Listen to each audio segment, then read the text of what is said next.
हाय friends, मैं हूं Yashasvi and welcome back to my channel. आज के इस वीडियो में हम सेकंड ट्राइमेस्टर में जो सारे ही योगा कर सकते हैं वो सब कुछ ही देखने वाले हैं और मैं सब कुछ ही आपको करके दिखाऊंगी। आप घर पे ये सारे ही योगा प्रैक्टिस कर सकते हैं। बाकी अभी थर्ड ट्राइमेस्टर के लिए मैं और एक वीडियो शूट करूंगी। नॉर्मल डिलीवरी के लिए हमें क्या एक्सरसाइज करनी चाहिए। प्रेगनेंसी एक ऐसी चीज़ है कि हमें बहुत कुछ खाना पड़ता है, तो साथ ही में एक्टिव रहना भी बहुत ही ज़रूरी है। तो यहाँ पर सारे ही जो मैंने योगा किए हैं वो मतलब मॉडरेट लेवल के नहीं है, फिर भी ये सारे ही योगा ट्राई करने से पहले आप अपने डॉक्टर से ज़रूर कंसल्ट करें। तो जल्दी से वीडियो को शुरू करते हैं। तो शुरू करते हैं। सबसे पहले बॉडी स्ट्रेचिंग। दोनों ही पाँव में थोड़ी सी जगह बना ले, अपने हाथ को अपने घुटनों पे रख दे और बॉडी को पूरा ही एक तरफ झुकाए। ऐसा हमें 5 to 10 टाइम्स करना है। दोनों ही तरफ आप ये कर सकते हैं और ये करने से आपको बैक पेन में बहुत ही राहत मिलेगा। राइट नाउ मैं सेकंड ट्राइमेस्टर में हूँ और सारी ही एक्सरसाइज कर रही हूँ।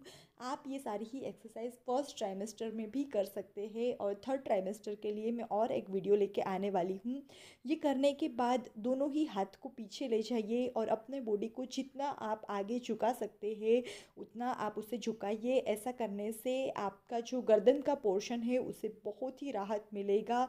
जितना आप नीचे झुक सकते हैं उतना झुकाइए। हर एक की एक लिमिटेशन होती है, तो अपने बॉडी की सुने। अगर आपको लगे कि थोड़ा सा दर्द हो रहा है तो उतना ना झुके, जितना आप कर सकते हैं उतना करें। यहाँ पर करना बहुत ही ज़्यादा ज़रूरी है। उसके बाद अपने दोनों ही जो हाथ है उसे पाँव की ओर ले जाए और अपने पूरे बॉडी को भी वहाँ पर झुका दे। ऐसा करने से आपको एक बहुत ही अच्छा स्ट्रेच आप फील कर पाएंगे ना। यही प्रोसेस हमें दूसरे लेग पे भी करनी है। तो इस तरीके से स्ट्रेचिंग की शुरुआत करने से हमारा बॉडी जो है वो थोड़ा सा रेडी हो जाएगा और हम बहुत ही अच्छा फील करेंगे। तो अब शुरू करते हैं। हमारा दूसरा जो स्ट्रेच है वो यहाँ पर ये थोड़ा सा लंबा चलने वाला है। सबसे पहले अपने बॉडी को इस तरीके से आगे की ओर झुका ले। दोनों ही हाथों को इस तरीके से मोड़ ले। जितना आगे झुक सकते हैं उतना हमें झुकना है और हाथ को इस तरीके से हिलाना है। ऐसा हमें 5 to 10 टाइम्स करना है। यहाँ पर पूरा ही बॉडी हमारा एंगेज हो रहा है, यानी कि हमारे बैक पेन में रिलीफ मिलेगा, शोल्डर्स में रिलीफ मिलेगा, हमारा स्पाइन भी यहाँ पर इससे अच्छा होगा। और इतना करने के बाद हमें अपने दोनों ही पाँव को पीछे की ओर ले जाना है। यहाँ पर दोनों ही हाथ जो है उसे नीचे रख के भी आप थोड़ा सा झुक सकते हैं। ये वाली एक्सरसाइज करने से हमारा ब्लड का सर्कुलेशन भी बढ़ता है। अब दोनों ही पाँव को पीछे की ओर ले जाए और सबसे पहले हम यहाँ पर करेंगे cat and cow pose. Cat and cow pose during pregnancy हमें बहुत ही ज़्यादा मतलब फ़ायदा देता है। ये करने से हमारा स्पाइन जो है वो बहुत ही अच्छे से मतलब वर्क करता है। बैक पेन का अगर कोई भी इश्यू है या तो आपके हिप में भी कभी कभी दर्द होता है। सेकंड ट्राइमेस्टर में कई बार ऐसा फील होता है कि हिप्स पे जैसे कुछ अजीब सा दर्द हो रहा है, तो ये वाली एक्सरसाइज करने से हिप का पेन भी दूर होगा। यहाँ पर हमें ब्रीदिंग का भी थोड़ा सा साथ में ख्याल रखना है। ऊपर की ओर देखें और ऐसे ही जितना हम नीचे ले जा सके अपने बॉडी को उतना नीचे ले जाए। जितना आप प्रैक्टिस करेंगे उतना ही ये वाला जो स्ट्रेच है उसे आप अच्छे से कर पाएंगे। तो इस तरीके से हम इसे डेली कर सकते हैं। ये करने से बहुत ही ज़्यादा राहत मिलती है। आफ्टर प्रेगनेंसी भी हम ये वाला स्ट्रेच जो है वो कर सकते हैं। और उसके बाद इस तरीके से हमें मतलब अपने दोनों पैर और दोनों हाथ जो है उस पर हमें इस तरीके से खड़ा हो जाना है। हमारे पाँव को स्लाइटली हमें इस तरीके से ऊपर ले आना है और उसके बाद वापस से नीचे ले जाना है। इसके साथ ही हमें हमारा जो ब्रीदिंग प्रोसेस है वो भी inhale and आउटहेल, inhale and exhale करते रहना है और उसके बाद पाँव को पूरा ही ऊपर ले जाना है। अगर आपने ऐसे एक्सरसाइज पहले नहीं किए हैं तो ये थोड़े से मॉडरेट लेवल के एक्सरसाइज है। इसे करने से पहले अपने गायनेक से आप कंसल्ट करें और अगर आपको लग रहा है कि आप नहीं कर पाएंगे तो ना करें। मैं पहले से ही इसे कर रही थी तो इसलिए मेरा बॉडी जो है वो थोड़ा सा जानता है कि इसे किस तरीके से करना है, तो इस तरीके से दोनों ही पाँव को हमें आगे पीछे करना है। जब हम इसे करते रहते हैं तो हम इसे बहुत ही ईज़िली कर पाते हैं।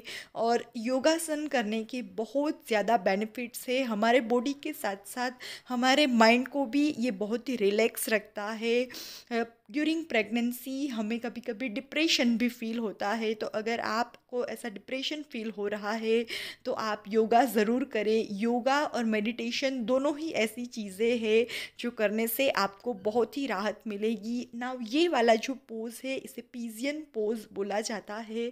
इस तरीके से एक पाँव को मोड़ देना है, दूसरे पाँव को पीछे पीछे की ओर रखना है और थोड़ी सी देर तक हमें इस तरीके से बैठना है। अगर अच्छे से इस तरीके ऊपर देख सके तो देखना है। शुरू में ये अच्छे से ना भी हो, मेरे से भी पहले ये अच्छे से नहीं हो रहा था। जैसे जैसे मैं प्रैक्टिस कर रही हूँ वैसे वैसे थोड़ी सी इसमें अच्छी हो रही हूँ। तो कोई भी एक्सपर्ट होता नहीं है, धीरे धीरे ही बनता है। तो हमेशा ही अपना एक शुरुआती जो टाइम है उसे मतलब शुरू करें, क्योंकि शुरू करने के बाद ही हम एक्सपर्ट बन सकते हैं। तो इस तरीके से मैंने अपना दूसरा पैर में भी ये वाला कर लिया है और बहुत ही अच्छा फ़ील हो रहा है। मतलब ड्यूरिंग प्रेगनेंसी मुझे कहीं पे भी पेन नहीं फ़ील हुआ है, एकदम ही हेल्दी प्रेगनेंसी जा रही है। तो इस तरीके से आप थोड़े से एक्टिव रहेंगे तो आपकी प्रेगनेंसी भी बहुत ही अच्छी एंड हेल्दी रहेगी। तो अब शुरू करते हैं थोड़े से लेग, हैंड एंड नेक के स्ट्रेचेस जो बहुत ही इजी है। इस तरीके से सबसे पहले दोनों ही पाँव को फैला दे और बैठ जाए। अपने दोनों ही हाथों को आगे की ओर लाना है और जितना हो सके उतना हमें आगे की ओर झुकना है। बस ख्याल रखें कि आपका टमी का जो पोर्शन है वो प्रेस नहीं होना चाहिए। अगर आप थर्ड ट्राइमेस्टर में है तो ये वाला जो आसन है उसे ना करें, but first and second trimester में आप ये कर सकते हैं। उसके बाद जितना हमें नीचे आना था उतना हम आ गए। अब हमें अपने जो हाथ है उसमें से एक हाथ को अपने पाँव की ओर ले जाना है और दूसरा जो हाथ है उसे जैसे मैं वीडियो में दिखा रही हूँ इस तरीके से उसे झुकाना है। ऐसा करने से हमारा जो साइड का जो पोर्शन है, साइड बैक पेन का जो प्रॉब्लम होता है वो यहाँ पर नहीं होगा। सारे ही मसल्स जो है उसमें ब्लड का जो सर्कुलेशन होगा वो बहुत ही अच्छे से होगा, क्योंकि अभी हमारा वेट गेन जो हो रहा है वो बहुत ही फास्ट हो रहा है। हमारा जो बॉडी है उसमें बेबी है, एमनियोटिक फ्लूइड है, बहुत ज़्यादा पानी है। तो अभी मतलब बहुत सारे चेंजेस हमारे बॉडी में चल रहे हैं। तो इस तरीके से छोटे छोटे से स्ट्रेचेस अगर हम करते रहे तो हम जो पेन फील करते हैं वो पेन फील नहीं करेंगे। इतना करने के बाद दोनों ही पैर को बटरफ्लाई पोज में ले आइए। अगर आप घर पे फ्री भी है तो इस तरीके से पोज में बैठने से आपको बहुत फ़ायदा मिलेगा। टीवी सीरियल्स देखते टाइम भी आप इस तरीके से बैठ सकते हैं। और ये वाले जो स्ट्रेचेस जो है वो तो आप अगर बीच में ऐड चल रहा है तभी कर सकते हैं। तो टाइम नहीं है ऐसा कहने से बेटर है कि हम हमारा टाइम मैनेजमेंट थोड़ा सा कर ले, थोड़ा सा टाइम निकाल ले अपने लिए और ऐसे छोटे मोटे से जो स्ट्रेच है वो कर ले। करने में ये बहुत ही आसान है। आपको मतलब कुछ यहाँ पर रिक्वायरमेंट नहीं है, बस थोड़ा सा टाइम निकालिए और इस तरीके से बॉडी को आगे ले जाइए, पीछे ले जाइए। अपनी जो नेक है उसे अच्छे से मूवमेंट दीजिए। ये सब कुछ ही करने से बैक पेन और नेक पेन का प्रॉब्लम नहीं रहेगा। उसके बाद अपना एक हाथ जो है उसे पीछे की ओर ले जाइए और अब हमें अपना जो दूसरा हाथ है उसे पीछे की ओर ले जाना है। जितना आप कर सके उतना कर सकते हैं। यहाँ पर अगर आपको लगे कि बीच में थक गए हैं या तो अच्छा फील नहीं कर रहे हैं तो बीच में थोड़ा सा रुक ले और उसके बाद वापस से आप ये सारे ही स्ट्रेचेस कर सकते हैं।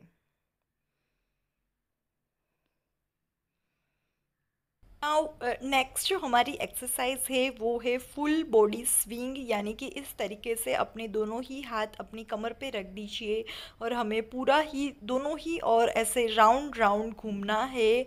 ऐसा करने से हमारे पूरे ही बॉडी को एक स्विंग मिलेगा। आप उसके बाद आगे की ओर मतलब ऐसे आधे आधे सर्कल भी लगा सकते हैं। तो आप ऐसे कम से कम 10 राउंड्स लगा सकते हैं, अगर ज़्यादा नहीं तो सबसे पहले 5 लगा लीजिए और धीरे धीरे करते हुए आप इसे 10 या तो 20 भी कर सकते हैं।